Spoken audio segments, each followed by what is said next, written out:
পড়ে যায়, যেন ভুল না হয়। আল্লাহ পাক রব্বুল আলামিন বলেন, এই কোরআনের মধ্যে আমার নবীজি যদি নিজের থেকে কোনো কথা বানায়া কোরআনের মধ্যে বলে দিত পৃথিবীর বান্দা বান্দিরা, তাহলে আমার নবীজিকে আমি কি করতাম জানো? ওয়ালাউ তাকাওয়ালা আলাইনা বা'দাল আকাওয়িল লা আখাযনা মিনহু বিল ইয়ামিন সুম্মা লাকাতা'না মিনহুল ওয়াতিন। আল্লাহ পাক রব্বুল আলামিন বলেন, এই কোরআনের মধ্যে যত কথা আছে সমস্ত কথাগুলো আমি আল্লাহ পাকের, আমার নবী যদি কোন কথা কোরআনের মধ্যে নিজের থেকে বানায়া বলে দিত, তাহলে আমি আল্লাহ পাক আমার নবীজির ডান হাতকে চেপে ধরতাম, আর নবীজির কণ্ঠ নালিকা আমি আল্লাহ পাক কেটে ফেলে দিতাম। আল্লাহু আকবার।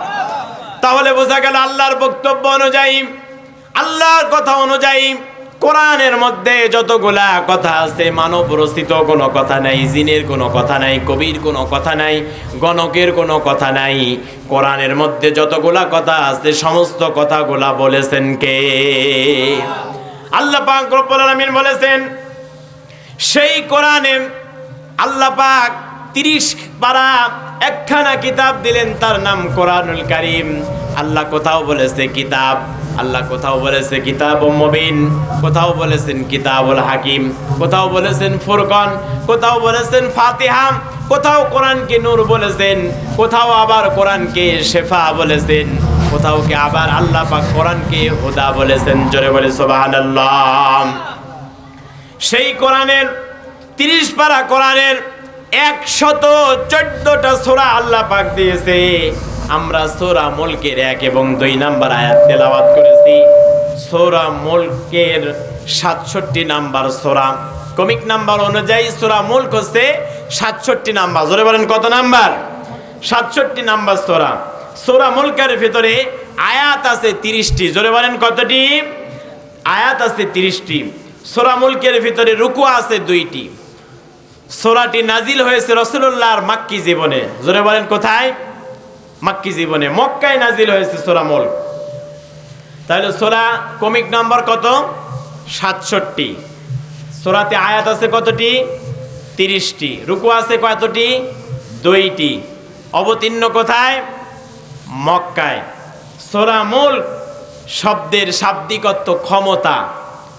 জোরে বলেন মুলক মানে কি? ক্ষমতা, রাজত্ব, পাওয়ার, কিংডম। মুলক মানে কি? জোরে বলেন। ভয় পাচ্ছেন নাকি? মুলক মানে কি? আচ্ছা ক্ষমতা, এটাকে আমি আলী হাসান কোরআনের মধ্যে বলেছি। জোরে বলেন। আমি তো আগেই বললাম কোরআনের মধ্যে যা বলেছেন, কে বলেছেন? রাসূলুল্লাহর কথা আছে। পৃথিবীর শ্রেষ্ঠ মানুষ, আল্লাহর পরে যার মর্যাদা, সেও কিন্তু কোরআনে কোনো কথা বলেন নাই। তাহলে মুলক মানে রাজত্ব, মুলক মানে ক্ষমতা।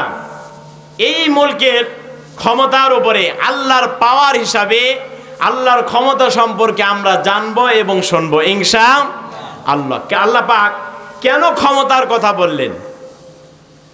সূরা মুলক ফজিলত, মুলকের কিছু সার সংক্ষেপ আমরা কয়েকটি কথা শুনলাম। অবতীর্ণ হলো কোথায়? মুলকের অর্থ কি? কতটি আয়াত আছে? কোথায় নাজিল হয়েছে? কি শুনি নাই? আমরা শুনেছি। এবার আসুন সূরা মুলকের ফজিলত কি। সূরা মুলক আল্লাহ রাসূল জানিয়েছেন, কেউ যদি এশারের নামাজের পরে, ভালো করে শোনেন, দিলের কান লাগান, সূরা মুলক কেউ যদি এশারের নামাজের পরে তেলাওয়াত করে ঘুমায়, আল্লাহ রাসূল জানিয়েছেন ওই ব্যক্তি মারা যাওয়ার পরে, কবরে রাখার পরে তার কবরে কোনো আযাব হবে না। জোরে বলে সুবহানাল্লাহ। এই জন্য মুলক শেখার দরকার আছে না নাই? অবশ্যই শিখতে হবে। এই সূরা মুলকের মধ্যে আল্লাহর ক্ষমতার কথা বলা হয়েছে, আল্লাহর পাওয়ারের কথা বলা হয়েছে। এই পৃথিবীর মানুষেরা ক্ষমতা ভালো বোঝে না? ক্ষমতার লোভ আছে না নাই? অবশ্যই আছে, ক্ষমতার লোভ আছে। ক্ষমতার জন্য মানুষ মানুষকে হত্যা করতে দ্বিধাবোধ করে না, মানুষ মানুষকে মেরে ফেলে। খুন, ছিনতাই, ধর্ষণ, রাহাজানি, এমনকি ওকে বাড়িঘর থেকে যদি উঠায় তুলে দিতে হয়, মানুষ তা পর্যন্ত ক্ষমতার লোভে করে না? বলেন তো দেখি, আমার আল্লাহর যে ক্ষমতা আছে, এই ক্ষমতার জন্য কোনো ফেরেশতা কোনো মানুষকে কি ভোট দিতে হয়? যদি একজন ভোট দেয়, আল্লাহর ক্ষমতা মনে হয় কমে যাবে নাকি? আল্লাহর পাওয়ার কমে যাবে? আল্লাহর আসমান ভেঙে যাবে? আচ্ছা বলেন, পৃথিবীতে এত মানুষ, কেউ যদি আল্লাহকে সেজদা না দেয়, আল্লাহর ক্ষমতা কমে যাবে? আল্লাহর রাজত্ব কমে যাবে? এই পৃথিবীর সবাই যদি আল্লাহকে সেজদা দেয়, আল্লাহর রাজত্ব কি বেড়ে যাবে? আল্লাহর রাজত্ব বেড়ে যাবে না। তাহলে সূরা মুলকের ফজিলত আমরা শুনলাম। সূরা মুলকের মধ্যে আয়াত আছে 30টি। এই সূরা মুলক যদি আমি আপনি শিখতে পারি, আল্লাহ পাক রব্বুল আলামিন কবরের মধ্যে আমাকে আপনাকে শান্তি দিয়ে দিবেন। জোরে বলি সুবহানাল্লাহ। আল্লাহ পাক রব্বুল আলামিন সূরা মুলকের মধ্যে তার ক্ষমতা বর্ণনা করতেছেন, তার পাওয়ার বর্ণনা করতেছেন, কিংডম বর্ণনা করতেছেন। আল্লাহ পাক রব্বুল আলামিন তার ক্ষমতা দিয়ে পৃথিবীর মানুষদেরকে জানিয়েছেন, ও পৃথিবীর বান্দা বান্দিরা, এই পৃথিবী তো ক্ষমতার লোভে কত মানুষকে তো হত্যা করলাম। এই পৃথিবীতে ক্ষমতার লোভে রাতের দিনের ভোট রাতের বেলা করলাম। এই পৃথিবীতে ক্ষমতার লোভে নির্দোষ মানুষদেরকে জেলের মধ্যে বন্দি করলাম। ক্ষমতার লোভে মানুষদেরকে ফাঁসির কাস্টে ঝোলালাম। ও পৃথিবীর মানুষেরা, তোমরা ভালো করে শুনে রাখো, আমি আল্লাহর ক্ষমতার জন্য পৃথিবীর কোনো মানুষকে কিন্তু আমি আল্লাহ খুন করি নাই। করেছে কি জোরে বলেন? অথচ এই পৃথিবীর মানুষেরা আল্লাহর নাফরমানি করেছে, আল্লাহর গোলামি করে নাই। আল্লাহকে অনেকে রব বলে মানে নাই, অনেকে পাথর পূজা, পুতুল পূজা, মাছ পূজা, আগুন পূজা, গাছ পূজা করে কি করে না? এই পৃথিবীতে মানুষেরা সবাই ইসলামকে গ্রহণ করেন নাই। কেউ বা হিন্দুত্ববাদী, কেউ বা খ্রিস্টান গ্রহণ করেছে, কেউ বা বৌদ্ধ ধর্ম গ্রহণ করেছে, কেউ বা ইহুদি হয়েছে, কেউ বা নাসারা হয়েছে। সবাই কিন্তু আল্লাহর মনোনীত ধর্মে সবাই কিন্তু দাখিল হতে পারে না। এই কথা বলেন ঠিক কিনা? এই পৃথিবীতে 4,500 ধর্ম আছে। 4,500 ধর্মের মানুষেরা তার খোদাদের ইবাদত করে, তার রবের ইবাদত করে। আর 4,500 ধর্মের মধ্যে আল্লাহর কাছে কেবলমাত্র একটি মাত্র ধর্ম পছন্দনীয়। আল্লাহ পাক রব্বুল আলামিন তার নিজের কাছে কোন ধর্ম পছন্দ তিনি তাও বলে দিচ্ছেন, ইন্নাদ-দীনা ইনদাল্লাহিল ইসলাম। আল্লাহ পাক রব্বুল আলামিন কোরআনের মধ্যে স্পষ্ট করে সুন্দর করে পৃথিবীর বান্দা বান্দীদেরকে জানিয়ে দিয়েছে, ও পৃথিবীর বান্দা বান্দীরা, এই পৃথিবীতে হাজারো দল আছে, হাজারো মত আছে, হাজারো গোষ্ঠী আছে, এই পৃথিবীতে হাজারো ধর্ম আছে।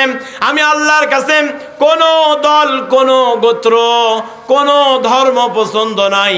আমি আল্লাহর কাছে কেবলমাত্র জীবন ব্যবস্থা হিসেবে, মনোনীত দিন ব্যবস্থা হিসাবে ইসলাম আমি আল্লাহর কাছে পছন্দ। জোরে বলি সুবহানাল্লাহ। সুতরাং পৃথিবীতে আমি আপনি যত ধর্মে থাকি না কেন, কোন ধর্মে থাকলে আল্লাহকে পাওয়া যাবে না। আল্লাহকে যদি পাইতে হয়, রাসূলকে যদি পাইতে হয়, আল্লাহর ক্ষমতায় যদি বিশ্বাসী হতে হয়, তাহলে এই পৃথিবীতে কেবলমাত্র ইসলাম ধর্ম আমাকে আপনাকে কবুল করতে হবে। কথা বলেন ঠিক কিনা? ইসলাম ছাড়া কোনো বিকল্প আছে কি ভাই? কোনো বিকল্প নেই। আল্লাহ পাক রব্বুল আলামিন বলেন, তাবারাকাল্লাযী বিয়াদিহিল মুলকু ওয়া হুয়া আলা কুল্লি শাইইন কাদির।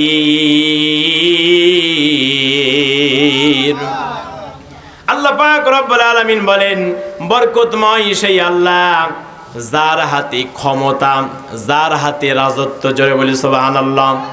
পুণ্যময় সেই আল্লাহ যার হাতে ক্ষমতা, যার হাতে পাওয়ার, যার হাতে রাজত্ব। আল্লাহ পাক রব্বুল আলামিন তিনি নিজের পাওয়ারের কথা বললেন, তাবারাকাল্লাযী। তাবারক, আজকের মাহফিলে তাবারক আছে না নাই? মাহফিলে কিন্তু তাবারক আছে। তাবারক মানে বরকত, পুণ্যময়, বরকতময়। সুবহানাল্লাহ। আপনারা তাবারক খাবেন, তাবারক খেলে রোগ নিরাময় হয়। আল্লাহ পাক তাবারকের মধ্যে বরকত রেখেছেন। সুবহানাল্লাহ বলবেন না? আল্লাহ পাক রব্বুল আলামিন তাবারক দিয়ে, তার পূর্ণময় ক্ষমতা দিয়ে, তার ক্ষমতা তিনি পৃথিবীর মানুষদেরকে বুঝিয়েছেন। এই গোটা কোরআন আমি খুঁজেছি, আল্লাহ পাক গোটা কোরআনের মধ্যে 5 জায়গায় শুরুতে তাবারক দিয়ে তিনি শুরু করেছেন। জোরে বলি সুবহানাল্লাহ। কোরআনে তাবারক শব্দটি এসেছে 5 বার। জোরে বলেন কয়বার? আমি একটা একটা করে বলবো ইনশাআল্লাহ। আল্লাহ পাক রব্বুল আলামিন তার ক্ষমতা নিয়ে, তাবারক নিয়ে, তিনি তাবারক দিয়ে তার ক্ষমতা পৃথিবীর মানুষদেরকে বুঝিয়েছেন। 1 নম্বরে আল্লাহ পাক রব্বুল আলামিন তিনি বরকতময়, তিনি যে পুণ্যময়। এই পৃথিবীতে কোনো মানুষ কিন্তু পুণ্যময় নয়, বরকতময় নয়। কথা বলেন ঠিক কিনা? এখন আপনি বলতে পারেন হুজুর আমি পুণ্যময়, আমার চেহারা ভালো, আমার টাকা পয়সা আছে, আমার সম্পদ আছে, স্যুট টাই প্যান্ট বলে আমাকে অনেক সুন্দর নায়কের মতো লাগে। কিন্তু আপনি তো নায়ক, আপনার নায়িকার প্রয়োজন আছে না নাই? আল্লাহর কি নায়িকা লাগে? জোরে বলেন লাগে। তার মানে আপনি পুণ্যময় নয়, আর একজনের সাহায্য আপনার লাগে। কথা বলেন ঠিক কিনা? আল্লাহ পাক রব্বুল আলামিন বলেন পৃথিবীর মানুষদেরকে পুণ্যময় হওয়ার জন্য এই পৃথিবীতে কারো না কারো সাহায্য লাগে। পৃথিবীতে কেউ কারো সাহায্য ছাড়া পৃথিবীতে চলতে পারে না।